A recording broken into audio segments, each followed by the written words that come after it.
ময়মনসিংহ থেকে মোহনগঞ্জগামী লোকাল ট্রেনটি দীর্ঘ ৩ মাসেরও বেশি সময় ধরে বন্ধ রয়েছে, যার ফলে চরম ভোগান্তিতে পড়েছেন এ রুটে যাতায়াতকারী নিয়মিত যাত্রীরা। রেলওয়ে কর্তৃপক্ষ বলছে, ইঞ্জিন সংকটের কারণেই চলাচল বন্ধ এ ট্রেনের। গত ২৯ ডিসেম্বর থেকে ময়মনসিংহ জংশন স্টেশনে ৫ নম্বর লাইনে পরিত্যক্ত অবস্থায় পড়ে আছে লোকাল ট্রেনের বগিগুলো। ট্রেনটি ৬৮.৫ কিলোমিটার দীর্ঘ ময়মনসিংহ মোহনগঞ্জ রুটে প্রতিদিন ৪ বার যাতায়াত করত।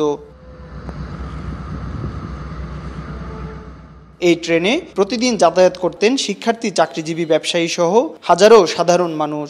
কৃষিপণ্য পরিবহনেও গুরুত্বপূর্ণ ভূমিকা রাখত ট্রেনটি। দীর্ঘদিন ধরে বন্ধ থাকায় ক্ষতিগ্রস্ত হচ্ছেন সবাই। লোকাল ট্রেন না থাকাতে আমরা মনে করেন এই যে হাওড়া এক্সপ্রেস ব্যাপক চাপ পড়ছে, যার জন্য আমরা খুব দুর্ভোগ পোহাচ্ছি।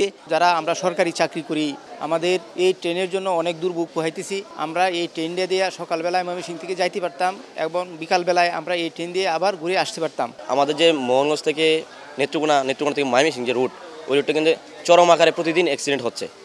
মানে সিএনজি বলেন বা বাস বলেন, কোনো না কোনো ভোগান্তিতে পড়তে হচ্ছে আমাদের। আর ওই ট্রেনটা থাকার ফলে আমরা একটা ফিক্সড সময়ের মধ্যে স্টেশনে আসতে পারতেছি এবং স্বাচ্ছন্দ্যে, মানে কোনো রকম ঝুঁকি ছাড়া আমরা ময়মনসিংহ পর্যন্ত আসতে পারতেছি। রেলওয়ে কর্মকর্তারা জানিয়েছেন, ইঞ্জিন সংকটের কারণে ট্রেনটি চলাচল করতে পারছে না। বিষয়টি জানানো হয়েছে ঊর্ধ্বতন কর্তৃপক্ষকে।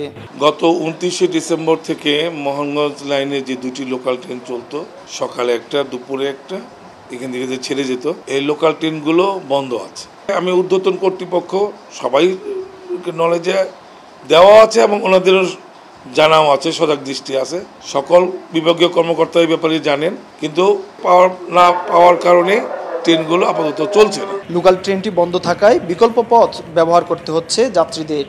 এতে একদিকে গুনতে হচ্ছে ৩ গুণ বেশি ভাড়া, অন্যদিকে সময় মতো গন্তব্যে পৌঁছানো হয়ে উঠেছে কঠিন। আজকে সকালেই চলে যেতাম যদি ট্রেনটা থাকতো। লোকাল ট্রেন ইঞ্জিনের কথা বলতেছে, ইঞ্জিনের কারণে আমরা যাইতে পারতেছি না। এটার জন্য আমরা আন্দোলন করছি, মানববন্ধন করেছি এবং আমরা এই আগে থেকেই এই লোকাল ট্রেন রাস্তা ভালো ছিল না, রাস্তার উন্নতি হয়েছে, কিন্তু ট্রেন এখন বন্ধ। ওই ট্রেনটা আমাদের এখন তো দরকার, ওই ট্রেনটা যেন দেওয়া হয়। সরকারের কাছে আবেদন আমাদের এইটাই, ওই ট্রেনটা যেন আমাদেরকে দেওয়া হয়। এই ট্রেনটা আমাদের জীবনসঙ্গীর মতন, ওই ট্রেনটাতে আমরা যাতায়াত করতে সহজ বোধ করি। চলতে পারতেছি না, কারণ বাসে, সিএনজিতে অনেক টাকা পয়সাও লাগে। দেখা গেছে আমরা স্টুডেন্ট বা যারা সাধারণ মানুষ আছে তারাও তো চলাচল করতে পারতেছে না। তাই সবার কাছে এটাই অনুরোধ রইল, যারা ঊর্ধ্বতন কর্মকর্তা আর সরকারের কাছে অনুরোধ রইল যে এটা যেন তাড়াতাড়ি চালু করার ব্যবস্থা করে। দীর্ঘদিন ধরে বন্ধ লোকাল ট্রেনটি দ্রুত চালু করার দাবি জানিয়েছেন এই রুটে চলাচলকারী যাত্রীরা। নাজবুস সাকিব, বাংলাদেশের খবর, ময়মনসিংহ।